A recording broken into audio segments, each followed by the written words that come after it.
on camera. Okay. Today's August 3rd, 2022. We're at the Atlanta History Center in Atlanta, Georgia. My name's Joe Bruckner. I'm a volunteer at the History Center. And with me today is Sue Verhoff, who is the Director of Oral History and Genealogy with the Atlanta History Center. And we're very honored to have with us Mr. Don Plunkett. Don is a veteran, served in Vietnam, and has agreed to come and talk about his life and his story and his military experience as part of the Library of Congress Veterans History Project. And we're also honored to have Joan Plunkett, who is Don's wife, who I'm sure is going to have something to say towards the end, that, and not required, but if you want to, you're welcome to. Could you, I do want to get a little bit of biographical information from you. Where and when were you born? I was born September the 17th, 1942 at Piedmont, original Piedmont Hospital in Atlanta, Georgia. Okay. And what city and state do you live in now? I live in the city of Sandy Springs in the state of Georgia. Okay. That's a city that was created basically out of Fulton County, that was the county seat of Atlanta. Okay. Tell us a little bit about your upbringing. Well, mine was a little unusual. I've got an identical twin, and we were about as close as you could get. And not only were we close and had a great neighborhood to live in, we lived across the street from Grant Park in Atlanta, southeast Atlanta, across the street from the original Cyclorama. So we were kind of born into history of Atlanta. Our great uncle was the mayor of Atlanta, William A. Hemphill. And we have always been very interested in the history of the city of Atlanta. So you got a real Atlanta heritage. That's correct. Our great uncle was the mayor of Atlanta, and he was a veteran of the Big War. And my twin is a history major, and he just really, he's inspired by the history of the South as well as World War II, and of course Vietnam, where we both served. And so we're very much proud of the Atlanta History Center and what it brings to Atlanta, and just sharing our early existence. But I would like to say that the Atlanta History Center is an asset to the city of Atlanta, and having grown up and knowing a little bit of a lot of the history, they've done such a beautiful job. And my hat's off to everybody that works here. And I've never brought a tourist here or seen one that didn't just really get excited after going through not only the facility but the tours that are offered, and I'm really proud of it. Well, I agree with you there, and Sue's a big part of that. Well, you both are, and my cap is tipped to both of you. We'll talk a little bit about where you went to school and what it was like growing up in Atlanta back in those days, where you were, which was so close to the real original part of Atlanta. Exactly. We grew up when Atlanta was segregated by sex.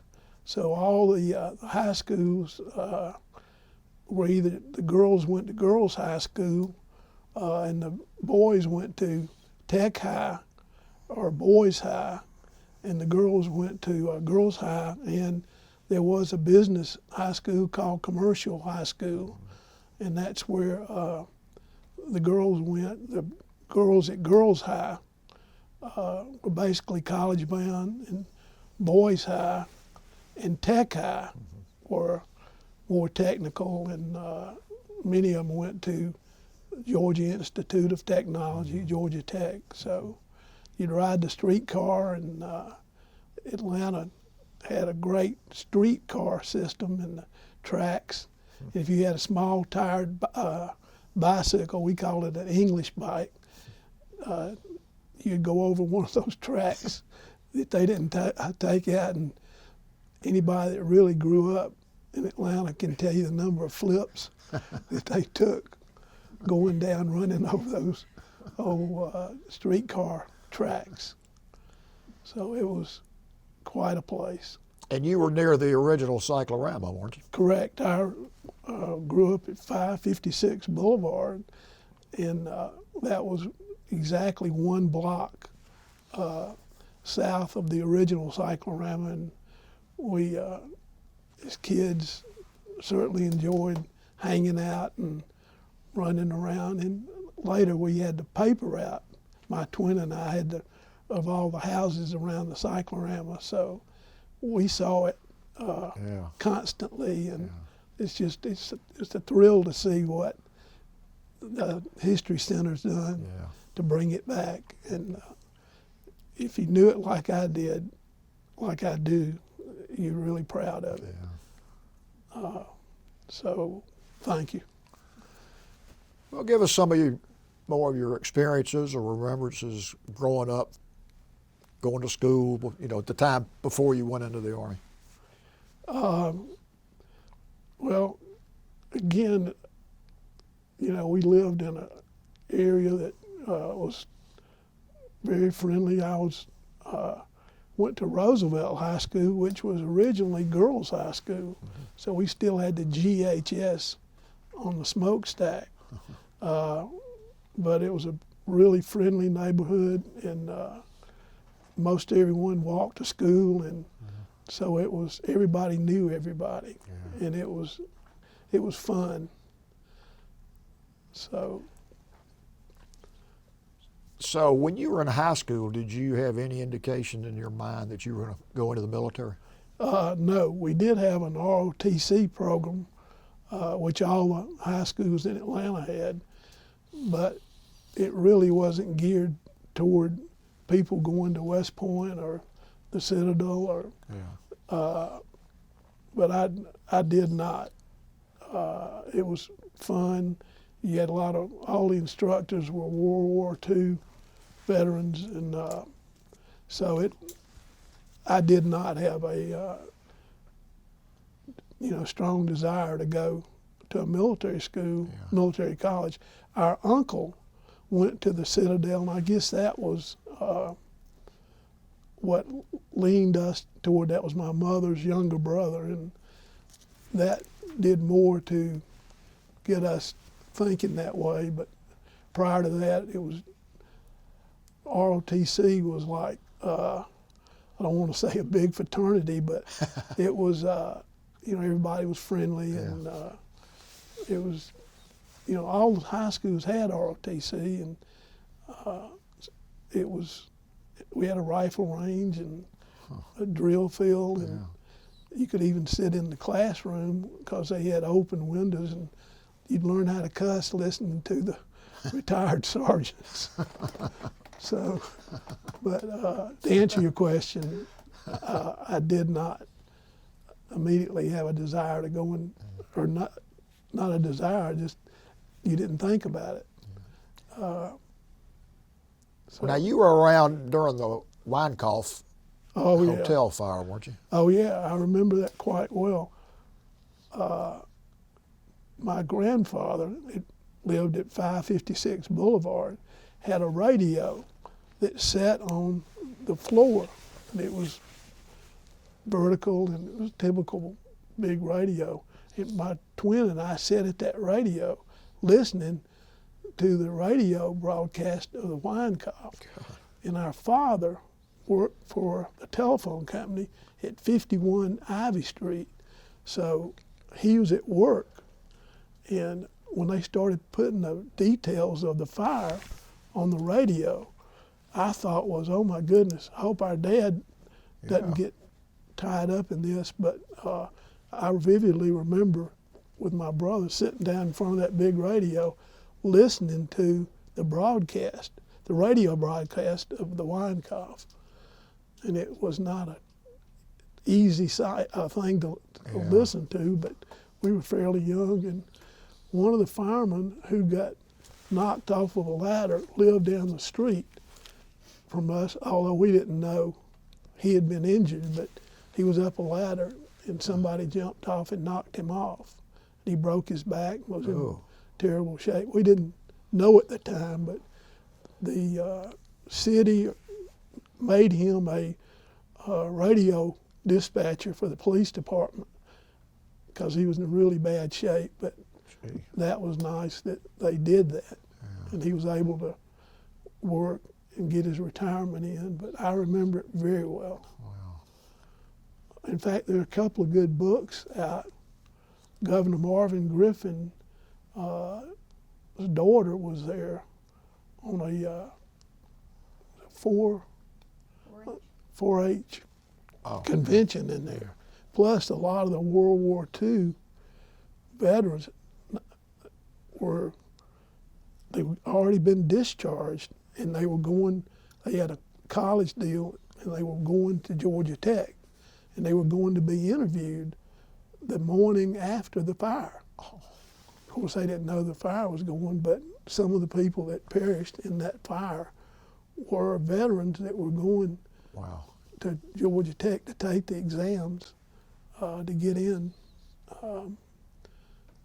There are a couple of good books out about it, and I met one of the veterans that died, went across the ladder, crawled across with his son, and heard both of them later talk about surviving that. But I remember the Winecoff very well.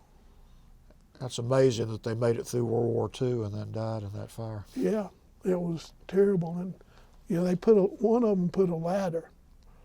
There was an insurance company across, the building was across the street, and he put a ladder, they got a ladder across, and some of the survivors on their hands and knees crawled across the ladder that this one man had put out, and some of them survived.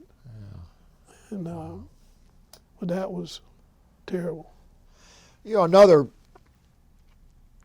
act, I guess, that got a lot of publicity is when President Roosevelt died, and the train came up through. Did you? I was there when the train came through. Were you really? Our dad knew when it was coming through. So we went down and watched it come through. The train. It came from Warm Springs. Describe the crowd, what their mood, their reaction. I mean, I've seen films of it and read about it, but you were there. As far as reactions, it was just, we didn't realize the seriousness of it. Yeah. But Patterson Funeral Home handled it. And I remember the train coming by. It was down around Moreland Avenue and Boulevard. Yeah.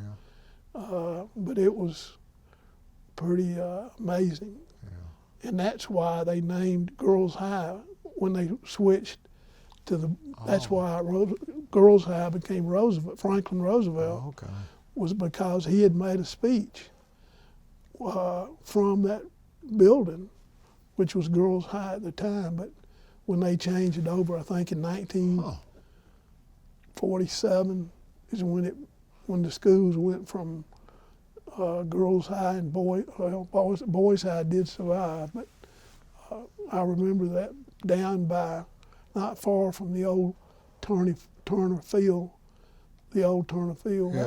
That's where the train came by. I don't think I knew the seriousness of it. Yeah. But it's one of those things, you happen to be there and somebody told you and you kind of pieced it together. But I do remember it, and that's why Girls High became Roosevelt High. That's it. Because he had actually made a speech on the front steps. Wow. I guess when he was running the second or third time, but I do remember that.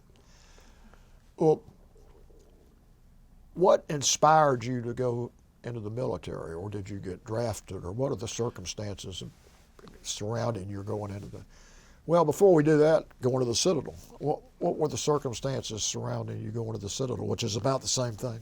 Yeah, well, my mother's younger brother went there. Oh. And so he was in the class of 53. So we got to go over and visit a couple of times, and then when he graduated, we got to go over and he got us, we spent the night in a room, and some friends of his, first thing that came out of their mouth, "What are you doing over here?" "Well, we're thinking about going." "You're nuts." "Go somewhere and get out of here." Watch these guys yell at everybody. And so anyway, we later.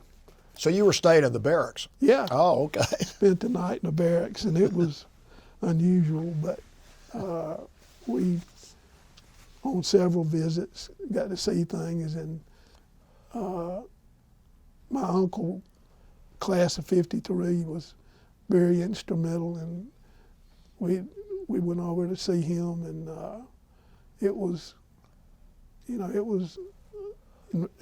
exciting. I was accepted to go to Auburn, and Ron might have been Georgia Tech, but my dad asked us to go, both of us, to go to the same school. That financially it would be easier if we both went to the same college, and we respected his wishes, and that's how we both went in. But we had a tie-in, and then we weren't gung-ho to go, military, but as it turned out, we said, we did. I had a respect to my dad, and when we worked summer jobs, we always carried a paycheck to him, and he would give us a few bucks or something, but he saved it, put it in a savings account for college, and that's how we really got to go to college. Yeah.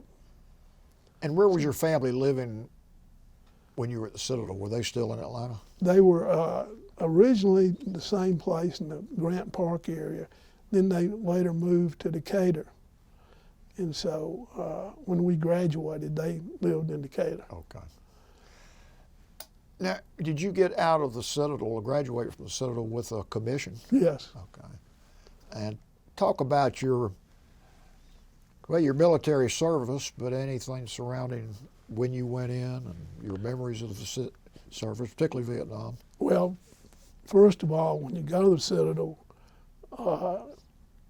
generally you get to choose which branch of the service you want to go into, and you go through some preliminary training and testing, and I chose Army, as my brother did, my twin did, and you could go to the Air Force or Marine Corps or Navy, and I'd say a high percentage chose Army. Yeah. And that's what I did. And I requested the Corps of Engineers, and I actually got in the Corps of Engineers versus the infantry, which was a whole new deal. And I respect every infantry officer that's ever existed, but you could go in the Navy, or you could select the Navy, and even the Coast Guard, and but I wound up going in the Army. Okay. As my brother did. Well, now, when you went in, the Vietnam War was ongoing, but it was sort of towards the beginning. Correct. Right? Yeah. So, what were your friends who had gone to the non-military schools and didn't have a commitment? What was their reaction when you left for the military? Did they? I guess it was a big question mark, or why. And back then, there were a lot of different ways that you could, quote, get out of going to Vietnam, or get out of going to service. One was marriage. If you were married, you could get out. But I think in graduate school, a lot of people went to law school, but I guess some of my Georgia Tech friends and what have you would say, there's a way to get out of this. And I just said, you know, I've been 4 years over here in Charleston. Why should I do that? And I felt like it was my duty, and as it turned out, it's probably the best thing I ever did. When you got out of the Citadel, unless there's something about your Citadel experience you want to talk about your transition going into the service, going into the Army, and where you went, where you were trained. Well, originally, being commissioned in the Corps of Engineers, I went to Fort Belvoir to the Engineer Officer Basic Course, EOBC. And when you're in the Army, you went, each branch of service in the Army had its own officer training program. My brother was Transportation Corps, and his was, I think, Fort Eustis, Virginia. But I went to Fort Belvoir, which was fairly close to Washington, D.C., and that's where the engineer basic school was. And it was quite an experience, and a lot of professional experience, and you met a lot of good people, and you were pretty close to Washington. On Saturday night, that was pretty good duty because you didn't have a long way to go to the district.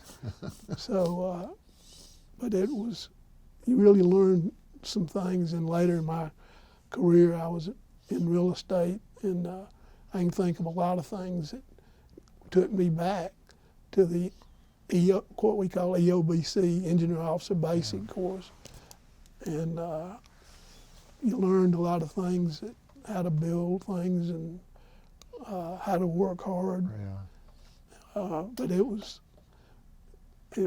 very, to me, it was very enjoyable. I mean, it was rough, but it was, you know, I look back with high regards of, you know, finishing that course, and then, you know, learning how to build a M4T6 float bridge. It's, you know, iron, and you pick these large pieces of I-beams, and when you're out there on the river and it gets cool, your hands are freezing, you're doing this. But I really enjoy going to see a World War II documentary, and, you know, you can sit there and wow, and you think back to those days, and it was, you feel proud that was the way you served, and I'm not single out anybody, but my part was certainly enjoyable. Well, and it was an important part too, based on what you were doing. Well, we built, you know, we would build a battalion barracks or battalion headquarters. And then one of the things I'm really proud of is we built 2 or 3 field evac hospitals, or, you know, the MASH, the old movie series. And I can remember finishing up the projects and a helicopter flying in with 3 or 4 stretchers coming off, going straight into the hospital. Wow. And then we built 3, and one of them actually was built for South Vietnamese soldiers, and we brought them in, and because they were working with us. And, you know, a lot of people, I guess, have different thoughts, but we did take care of a lot of the South Vietnamese soldiers that worked alongside of us. Okay. When you left your basic, in essence, talk about what you did after that, and then your transition to Vietnam, and just anything you want to share about your service. You got an assignment after you got out of the basic, and my first assignment was to the 2nd Infantry down at Fort Benning, and there each battalion, each division had you know, different companies or battalions. I was in the 2nd Engineer Battalion, and that was quite an experience. But we were in the 2nd Infantry, which is the Indian head patch you see Yeah. with a black background, and so we supported the 2nd Infantry. Then we, did the Chattahoochee River crossings, which was something.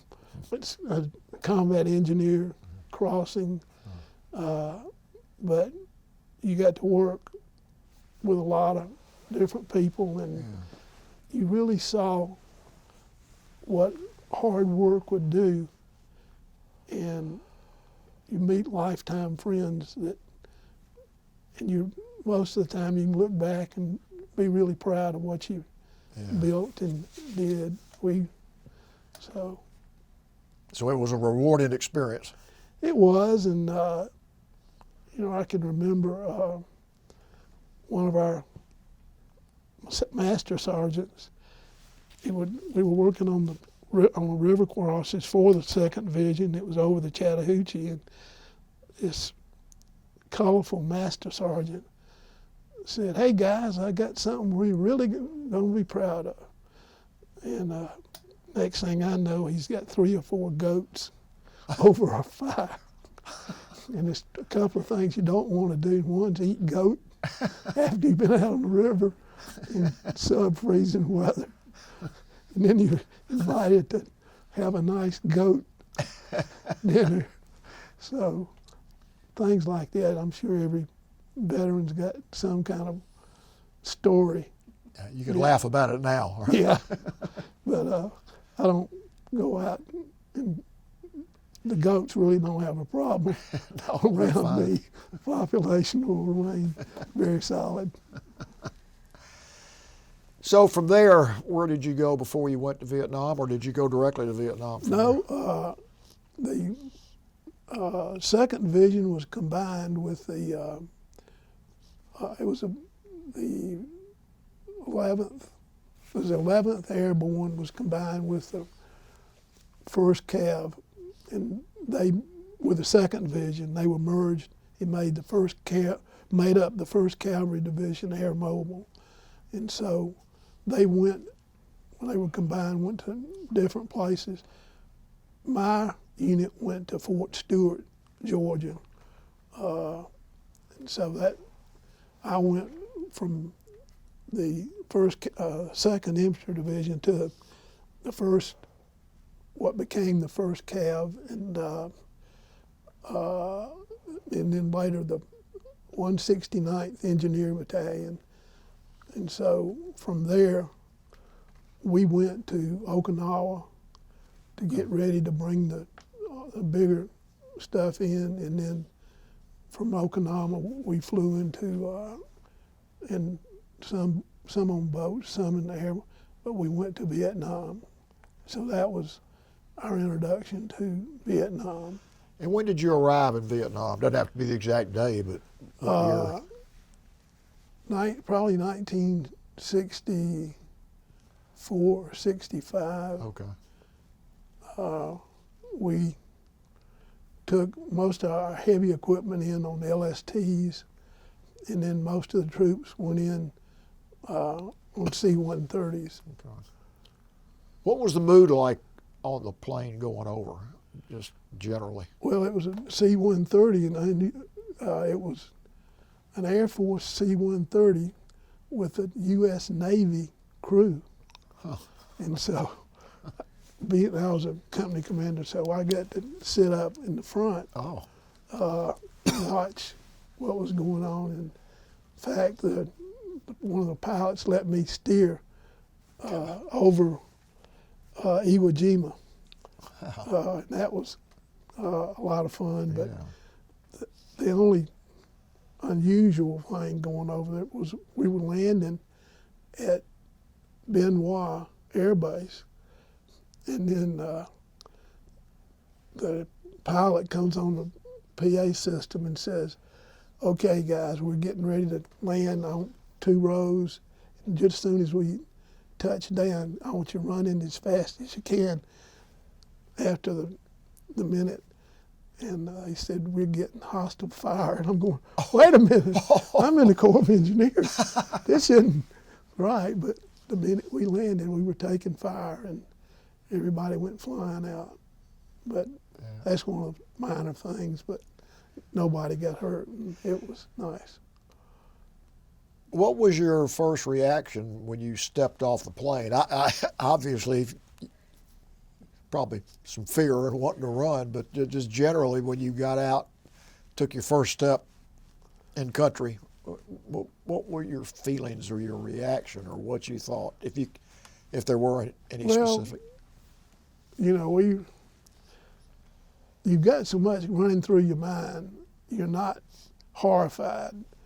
But I can remember after we got in our base area, the first night we got mortared, and that was probably the most unusual feeling I had. And they were, the gooks, as we called them, had gotten too close. Yeah. And, you know, when you see a radio go flying because somebody's just run out the, you know, not looking where they were going and hearing all this stuff. But, you know, thanks to the infantry, and you get used to it, but it was not, you know, it was not a major deal. But when the mortars hit close enough to make a lot of noise and your radio start turning over, you know that, you know, where's the infantry, the good infantry? But that was probably the most memorable thing initially. Oh, thank you. Talk about your experiences from this sort of, it doesn't have to be in chronological order, but were you there about a year? Yeah. Okay. Talk about what you remember about being in Vietnam, what you were doing. Well, I was not in the infantry, and God bless the infantry, but we had construction. I was in the 169th EBC, and that's Engineer Battalion Construction. So we stayed as busy as you could stay, and we worked, you know, we worked 24 hours a day. We had 3 shifts, and you know, you weren't looking for something to do. And we built, like I say, 2 or 3 field hospitals, and we built some of the barge offloading facilities on the Saigon River when they would bring heavy equipment in. And so we stayed busy doing construction, and most of it was for incoming troops, mess halls, battalion headquarters, and hospitals. So you didn't have to worry. It wasn't any sitting around twiddling your thumbs. Yeah. It was go, go, go. Yeah. Now, were you still in Benoit? You were there for a good while. Yeah, most of the time I was in Vietnam was in the Benoit area. Yeah. Okay. That was the airfield where you went out. Yeah. You came in there and you went out there. And describe what part of Vietnam that was generally, just geographically. It was in, I believe, I Corps. Okay. And it was basically the middle. Okay. But anybody that was in Vietnam, not anybody, but when you got your orders to leave, you left out of Benoit. Right. And most of the people came in initially to Benoit, and it was a personnel transfer area.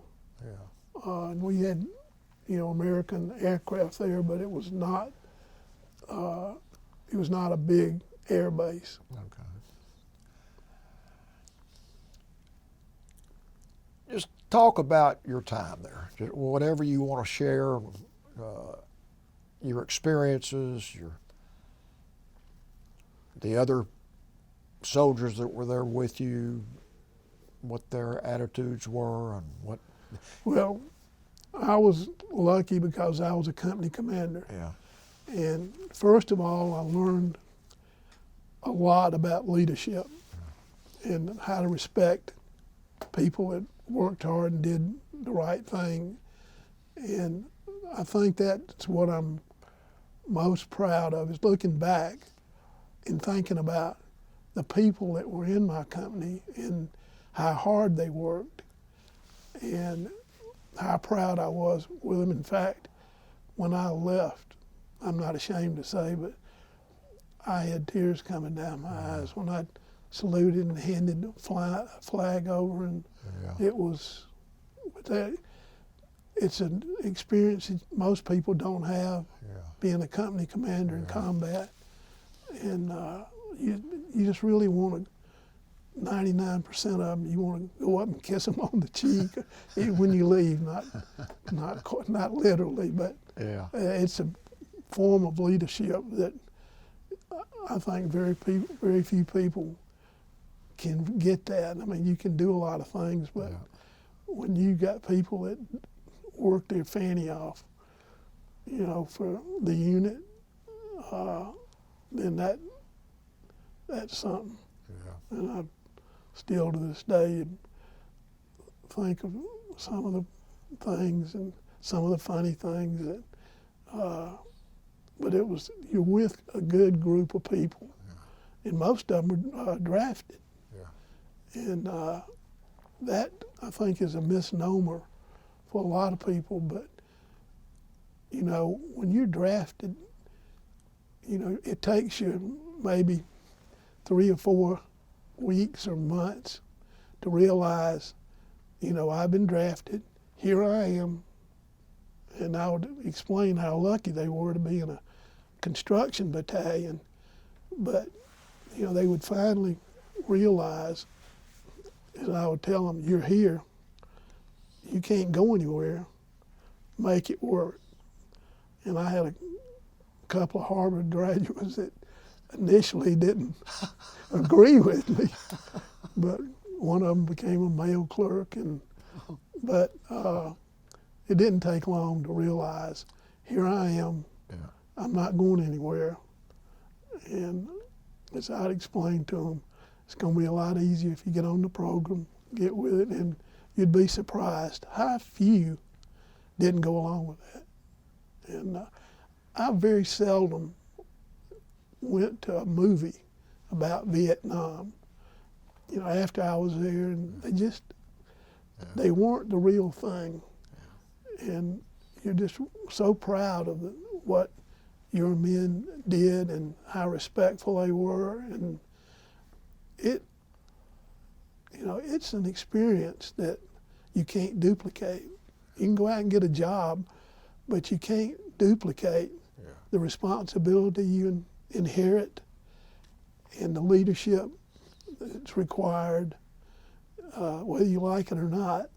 And then next thing you know, you've bought into the program. So that's, I think, what I'm most proud of. You were obviously a good company commander, because it sounds like you had a minimum of problems with the troops, and it had to be a credit to your leadership, although you're not going to admit it, but I'm sure it was a credit to your leadership. Let me just say that we didn't have the problems that some of the people did. Yeah. We never had a drug problem. They were just good, straightforward people. I think a lot of that comes with the way you treat the people and the way they treat you, and it's important.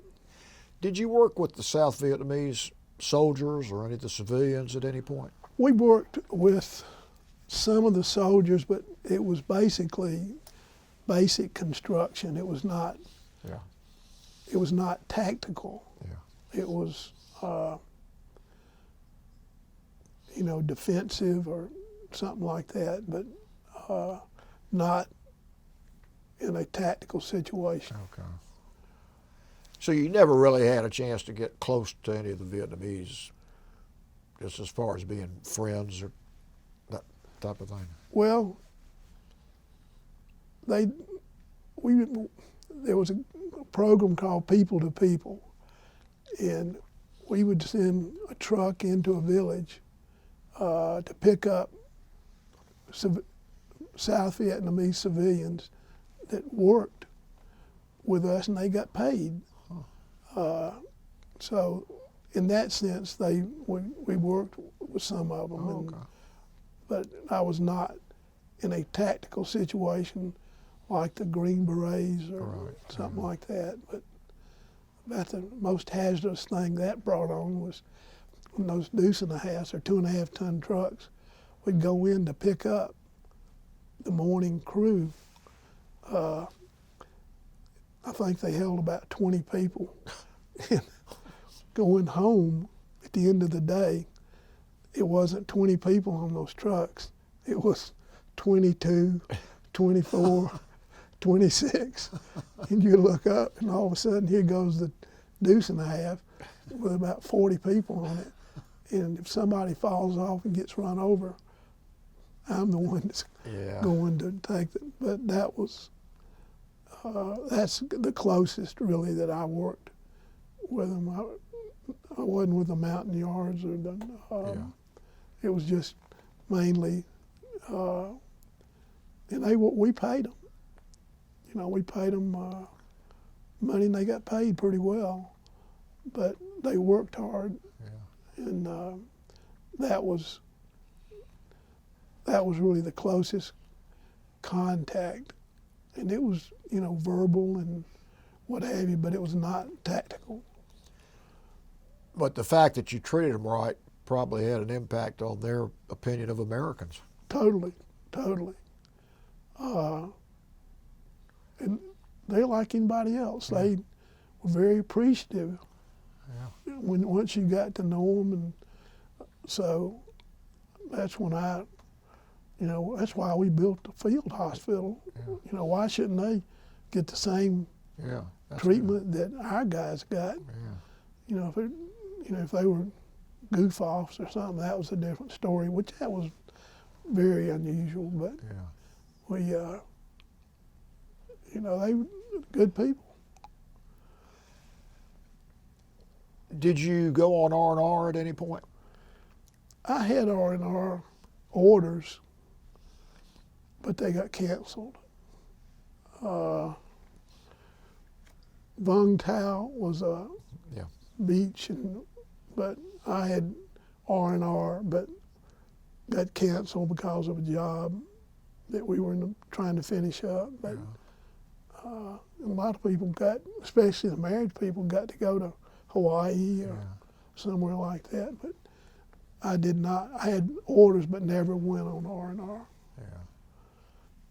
Which wasn't the worst thing, because we were finishing up jobs and we got them finished. Did you ever see a USO show while you were there? I did. I saw Bob Hope. Wow. In fact, he rode in one of our Jeeps after the show to get to where he was going to be picked up. And it was a 3/4 ton truck, and we were, I think, taking Bob Hope and somebody else. And then the only exciting thing that happened was, according to the driver, was a woman came running up screaming, and his first deal was, uh-oh, something's bad gonna happen. And the woman was having a baby.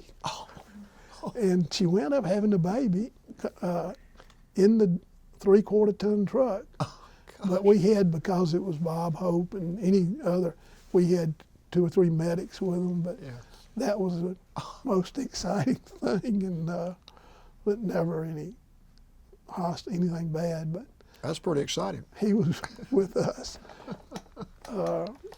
When a woman, South Vietnamese lady, was delivering, I wasn't in the 3/4 ton truck, but the driver and his assistant was saying it was pretty wild, and said Hope was probably more nervous than the driver or anybody else. But anyway, that was and we got to see you know, the USO was great, and we got to enjoy some of the nice show, and most of them were up in the front, Yeah. you know, where the more active troops were. But I can say that, you know, Bob Hope probably got to his first berthing in one of our 3/4 ton trucks. Is there anything else you wanted to talk about or share about your actual tour in Vietnam? I think that the one thing is you've really got to run a tight schedule, especially in the construction engineers, and that has probably stuck with me as much as anything. But finishing a job and see it come along for what it was built for, that has stuck with me all my life. You know, when you start something, think about what you got to do to finish it and be on time. And that's, I think, when you start something, it's easy to start something, but know what it takes to finish. Yeah. And that sticks with me today. So you learned a lot of life lessons. Totally. Did you ever go back to Vietnam in later years? No, I've thought about it, but I have not. That might be on one of my life list items, but I had a stroke, and so it limits you a little bit. Yeah. When you returned from the States, returned to the States, talk about the welcoming you got from the family. Did you get any grief from some of the protesters or others, the other anti-war people? And what was your experience when you first got back? Well, it was kind of unusual because we were discharged in San Francisco, at the Presidio, San Francisco, and a couple of funny experiences there. One is San Francisco was back then it was pretty unusual. Yeah. And I remember when you got discharged out, you had to take a physical like the last day, or because I think the government didn't want to pay for something that wasn't there. But we got whatever money you had coming to. I think I had like $700 or something. They pay you in cash. And I told them I didn't want it in cash, but they did it anyway. And so that was the time San Francisco was getting kind of loosey-goosey, and they had things that I'd never heard of, topless. Yeah. And anyway, one of the other officers that I was with, he said, "Come on, Don, we're going downtown," or whatever they called it. And I said, "How much money do you have?" "Oh, I got about $800. And I said, "What are you going to do with that?" And he pulled up his pant leg, and he had taken some, looked like masking tape, and took the money straight up and taped, put 4 or 5 loops around it. And then we wound up going, we get in the cab and go down to it was where I think the topless dancers had just come to the United States or whatever, but we wind up going there. But make a long story short, we come out, and here's a cab, and we still got our money. And I said, take us to the Presidio of San Francisco. Okay. And so we get in. We drive about no more than a half a block, and he pulls up to the gate, and he said, "Gentlemen, you're here." And so we gave him $10 or something. But I said, "What do you mean we're here?" He said, "Guys, that's the gate, and I'm not going to charge you we gave him $10 or something. But needless to say, we had been entertained with a little libation, and Of course. so he was going. We'd ask him to take us probably 50 feet in a cab to anyway. So that was. I still to this day laugh about that. But when we got back to Atlanta, that was the first time that anybody had gotten kind of frisky. And I remember being down on Peachtree and going to eat somewhere, and there were a couple of hecklers. And I was with a bigger guy. And anyway, that was the first time that anybody had kind of gotten in your face. But the guy I was with was a big guy. And he said, "This is your lucky day." You know, "You bum? What do you mean?" He said, "I woke up this morning and I prayed to God, God, don't let me kill anybody." So help me goodness, that was the end of the heckling. So we we went out to the airport where my parents were out there. You know, that was the end of the lucky That guy. guy probably never harassed another soldier after that. Probably didn't, at least for a while. But you know, you didn't see a lot of that. Yeah. But again, that was, you know, 1956. 66 maybe? Yeah. And the funny thing is, we're getting processed out in San Francisco, and one of the last things the guy sergeant said, "Don't forget, you got to register for the draft just as soon as you get back to your home port," or whatever. And I said, "What? Oh, you got to register for the draft." And so when you get out, you're classified as 1D, 1 Delta, prior military service. So I go into the draft board at Decatur, and this nice gray-headed lady said, "Could I help you?" I said, "Yes, ma'am. It was the draft board," and I said, "I want to register." She said, "Okay, you're in the right place." And so she said, "Let me have your notice or whatever." So I hand them the papers that I'd been given in San Francisco. And she said, "How old are you?"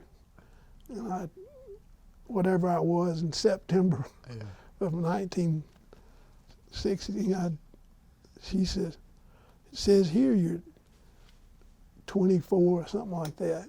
And I said, "Yes, ma'am, that's right." She said, "Wait a minute, let me get this straight. Your birthday, September 17th, 1942, and you're here to register for the draft." I said, "Yes, ma'am." She says, "Okay, here's the deal. Let me give you some advice. Go straight home and pack up everything you own, because you're going to be drafted tomorrow, no later than the next day."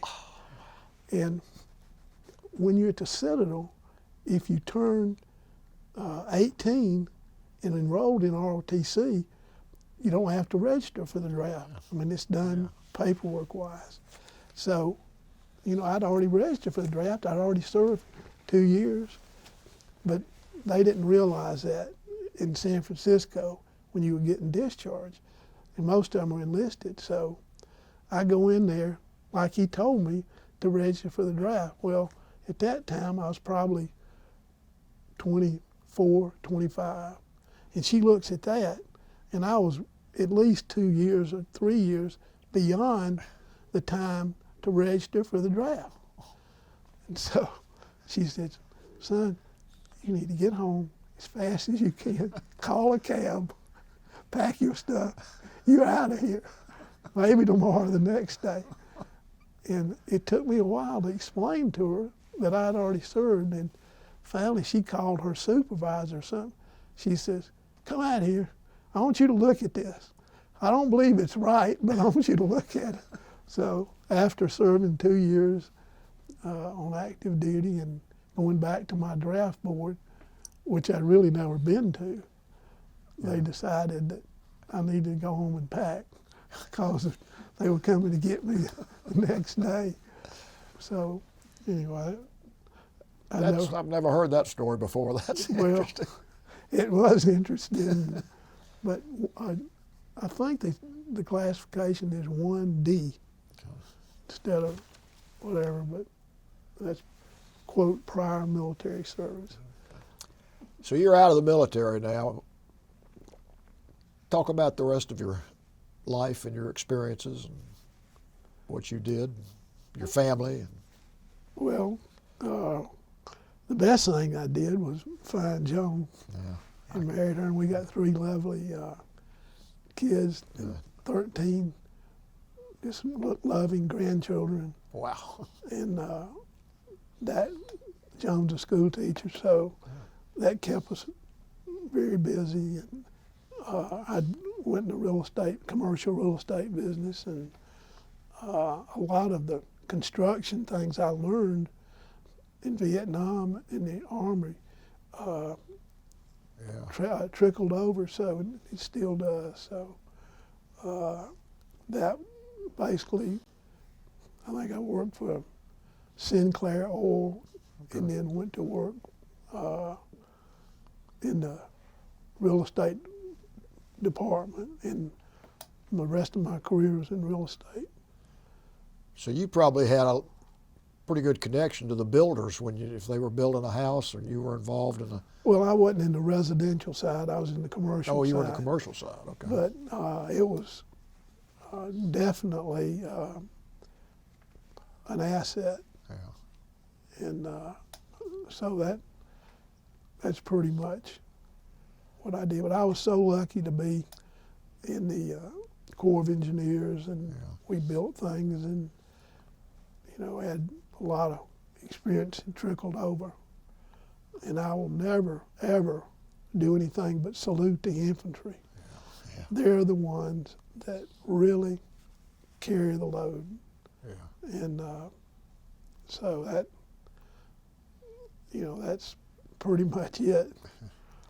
But I'm certainly one that, you hear some people get out and badmouth the military and all that, and it's just not something. My son-in-law's in the Navy. He's a Blue Angel, and if you saw the new movie Top Gun Maverick, I did. He's the one flying the plane for Tom Cruise. In the movie? In the movie. Oh, okay. They had 6 cameras in the back. Wow. And Frank would go in the morning, and they'd put a hairpiece on the back of him, so when it was shooting forward, it looked like Tom Cruise. Oh, okay. But anytime you see the movie Top Gun Maverick, he's doing all the flying. Golly. In fact, he said it was the most challenging flying he'd done, and he spent 10 years with the Blue Angel. So it was, we're a military family. I know you're proud of that. You should be. Very much so, and we support the military every way we can. And I don't think people realize it, but if you go in the military, whether you're a woman or whatever, you're going to come out a better person. Yeah. And you're going to come out just appreciating more things. And, now a lot of the kids that graduate from high school can't pass the entrance exam to get into service. Yeah. So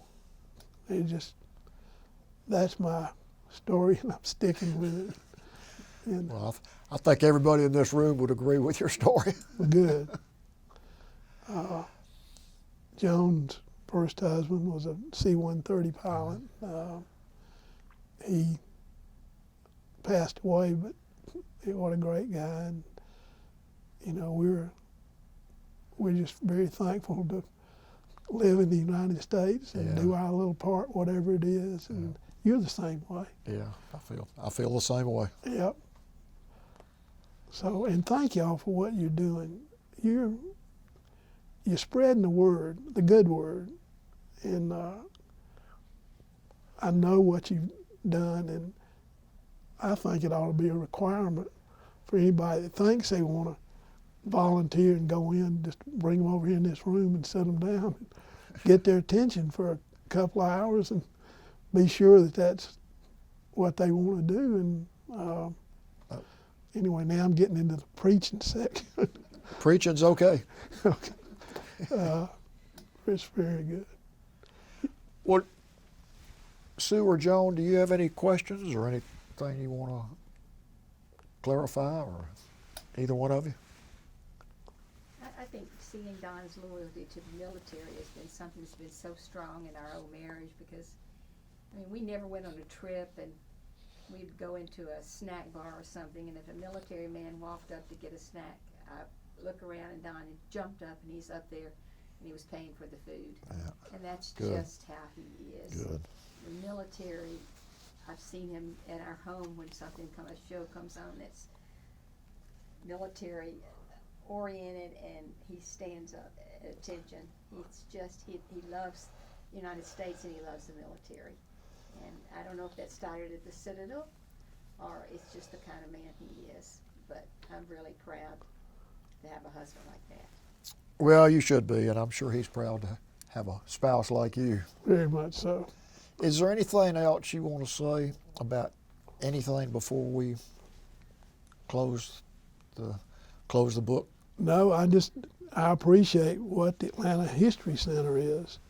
My great uncle was the mayor of Atlanta, and we go back a long way, and it's just, I enjoy bringing visitors here because it really tells what's going on, how it got to be where we are now, and it tells the history of Atlanta. Yeah. And I'm just very grateful for what y'all do. I've just got one thing. Yep. Before we close, before we turn the camera on, you were talking a little bit about your role in creating the Atlanta Vietnam Veterans Business Association. And I wondered if you wanted to talk about that just a little bit, the AVVBA. Correct. Yeah. Well, 4 of us got together out at Elon's, it was in Perimeter Mall area for a long time. And one of my friends that was in flight school, together we had the same instructor, Steve Martin, he called me and said, Don, there's somebody that's talking about getting together a group of Vietnam veterans. Would you meet us out at Elon's? And I said, sure. So we met and got together and wound up forming the AVVBA. And what that stands for is the Atlanta Vietnam Veterans Business Association. So that doesn't sound exactly like, a veterans organization, but Duke Doubleday and I, said, everybody thinks a Vietnam veteran is a tattooed motorcycle rider doing all kind of goofy things. And, we said, that's not right. And he said, well, let's make it right. So we decided to name it Atlanta Vietnam Veterans Business Association. And initially you had to wear a tie and a coat to the meetings. And we just said, we're going to kill this image of tattoos and motorcycles and all this. And so that's why it's the last, business association. So when that was formed, we decided that everybody had to wear a coat and tie. You had to be in a business. Our intent was to do away with any bad image that could come out of being a Vietnam veterans. And so that's how we got started, and we're still in existence. You're a member. But I was thrilled to be one of the 4 original founders, and I guess I'm maybe the only one that's still puffing. But Well, I know you've got to be proud of what the AVVBA has become. Talk a second about where the organization is now. well, and we've got scholarships and that kind of thing. And one of the things that we did was every year we would honor a Vietnam veteran who's deceased from the Atlanta area. So I think now we have like 26 Yeah. plaques and monuments all over the place honoring Atlanta Vietnam veterans. And we have a lot of educational programs which y'all participate in. We, just want to still honor those and the families, and they're within walking distance of here. There are probably 4 or 5 areas where we put plaques and what have you. So we still, try to honor and keep the memories going of those who gave it all. Well, that was a wonderful thing you did, and I know you're proud that you started out with 4, and they're close to 300 members now. We've had 2 Medal of Honor recipients, and one is still active, General Livingston, who was here for the dedication. He's a retired 2-star Marine. My twin is his aide, volunteer aide in Charleston. So he sets up all his meetings that he speaks at with the society and writes his speeches. But what a great guy he is. But anyway, go ahead. No, you go ahead. Well, I'm sitting here smiling. I could talk all afternoon, but you do a great job, and we really appreciate it. And thanks. Well, we appreciate what you did today and what you've done throughout your life. I mean, the word patriot, I think, is misused a lot of times these days, but I think you're about as close to a real patriot as anybody I know, and your attitude towards the military and what the military did for you and the way you've lived your life, loyalty to the country, loyalty to your family, and you've really got an amazing story. I mean, you obviously had good parents talking about what your father taught you. You brought home the money from delivering the papers, and you gave it to him, and he gave you a certain amount. You didn't just go out and blow it on bubble gum. Yeah. And I think that's a good lesson he taught you that stayed with you forever. Thank you for saying that. That is 100% correct. And you're, again, obviously close to your twin brother. There's no doubt about that. You've raised a heck of a family. And Thank you. and Baby brother, you didn't mention Mark. Oh, our youngest brother, who's 13 years younger, went to the Citadel okay. class of 77. Oh, okay, good. So we're pretty loyal. You're a Citadel family. You got it. Go Dogs. Go Dogs. Well, I can't think of a better way to finish the discussion. This was great. I learned a lot. I'm sure Sue learned a lot too, just hearing some of the things you said. And again, thank you for your service. Thank you. Thank you for your service, and welcome home. Thank you very much. And when you say welcome home, you mean it. Yeah. I mean, Yeah. this is home. And Ron, my twin, and Franklin Garrett were as close as you could be. And Ron can get close to matching what was in Franklin Garrett's head. They were good friends, and he loves the History Center and what y'all do. And if you really want to get to if you ever run into a hard question about Atlanta, call Ron. That's good to know. He can. Are we off now? Not yet. Okay. All right. Thanks so much. Well, thank you very much. That was